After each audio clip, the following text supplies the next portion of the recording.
Hello everyone, it's been a while since I talked about Storm Connections, and well, it's pretty simple. Ever since all of the expo events in which people had the time to try the game out, and we all realized this was pretty much just a mod pack for Storm 4, not to say that the game will play bad. In fact, all of the changes I've seen so far do seem pretty good, but is it enough to justify releasing a brand new game for 60 bucks?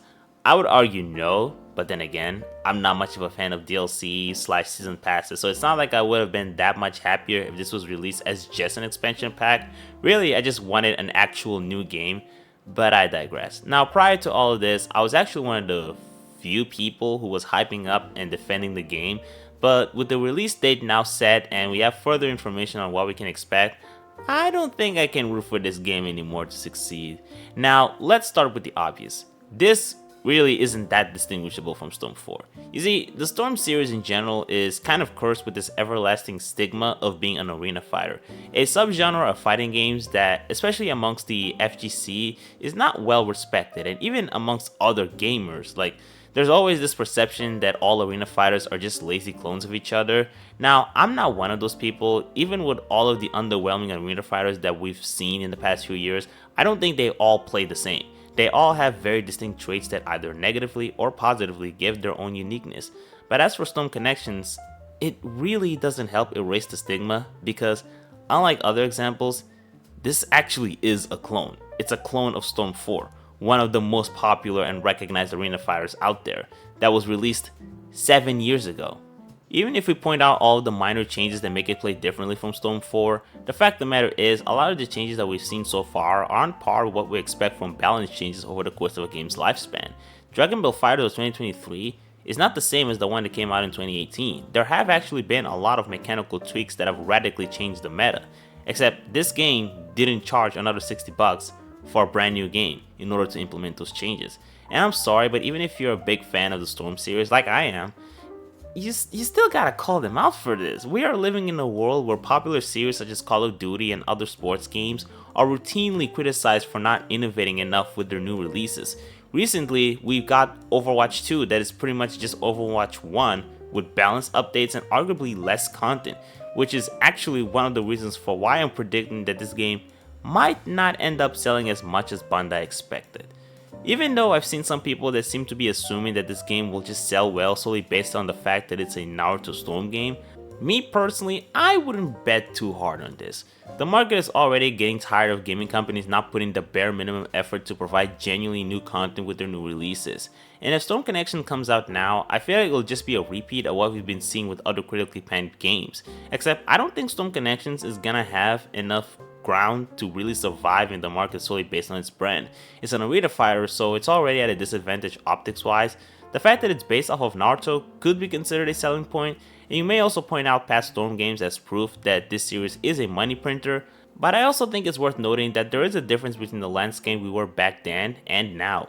The Ultimate Ninja games were coming out around the time the Naruto series was at its peak. It was still releasing new chapters, it was more relevant than it ever was, and the Storm series in particular had one extra advantage over other licensed games, which is the fact that it was weirdly competing with the anime series.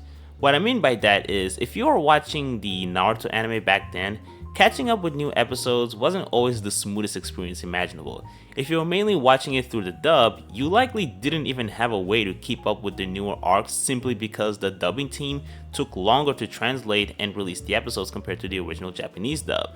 So, to a lot of people, Storm 2 and 3 was their way of keeping up with the events of the series until the dub finally caught up with the series. And in the case of Storm 4, it wasn't just dub watchers, even sub watchers were behind. Yes, Storm 4 adapted the last chapters of the manga before the anime series got the chance to adapt it. Additionally, back then, anime style cel shading animation wasn't necessarily new, but it was largely pioneered by CyberConnect 2. Plus, I think a lot of people just weren't as desensitized to arena fighters as they are now. But now, if we look at the current landscape, CC2 are not the only ones with impressive cel shading animation. Even mobile games are showing their guns. And while the Naruto IP is by no means irrelevant, it's still very much relevant. It's a big deal where I live, as an example. I still wouldn't say that it's as relevant as it was back when it was still releasing new chapters. At this moment, Boruto is pretty much keeping the IP alive through manga and anime content, while the original series lives on through merchandise sales. But with Storm Connections, I just don't think they're gonna have as easy of a time. They have to put in a lot more work to convince people, not just based on nostalgia alone, that this is a game worth paying $60 for.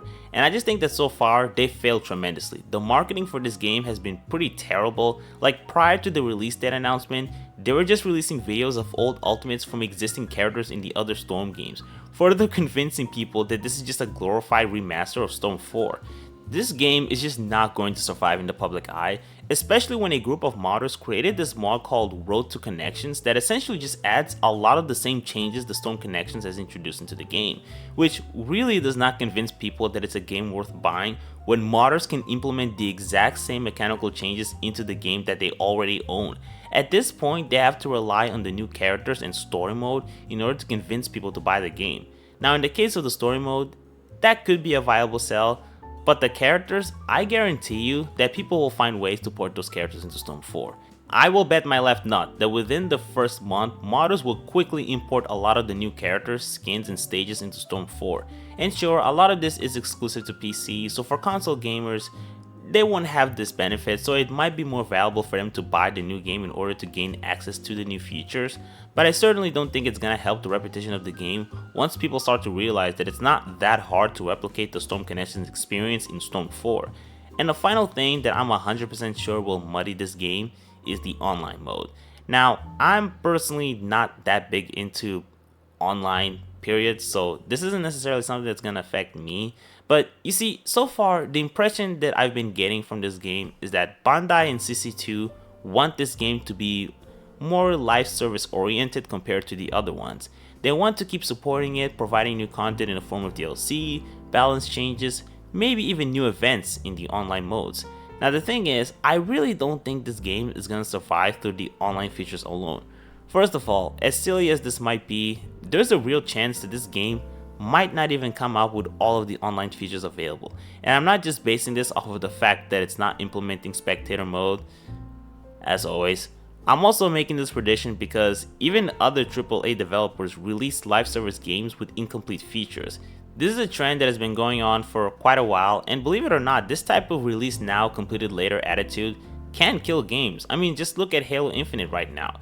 Not nearly as active as I think they wanted it to be. Hell, even worse, look at other live service games that eventually had to be shut down or postponed, like Multiverses or the Avengers game.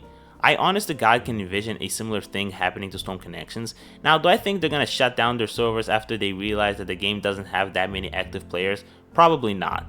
It might still remain up, but I wouldn't be surprised if it became deserted after a couple of months. And of course, this goes without saying, the netcode.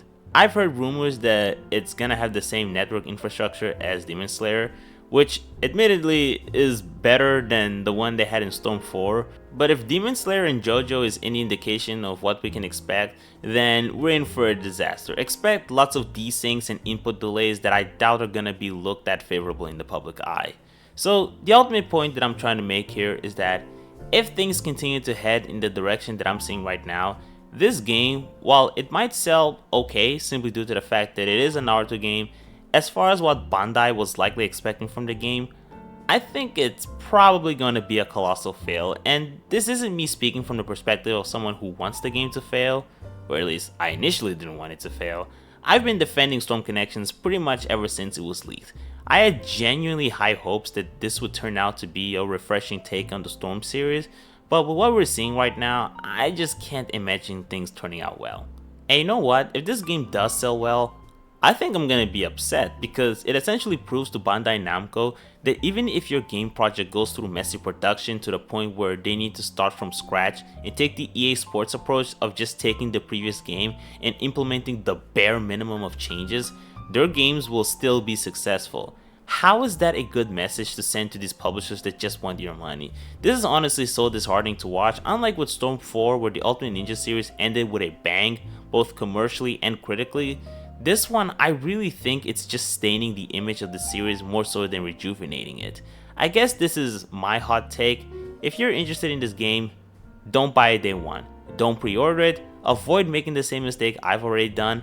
Only buy this game when it lowers in price. In the meantime, spend that money on Like a Dragon Gaiden. I don't even care if you buy the digital version. That is a much more worthwhile game to play than Storm Connections. It's really sad that I've gotten to the point where I'm antagonizing this game, but the truth is, this type of behavior cannot be encouraged. I don't care which studio or game franchise it is, we should not encourage this level of zero effort put into a new release.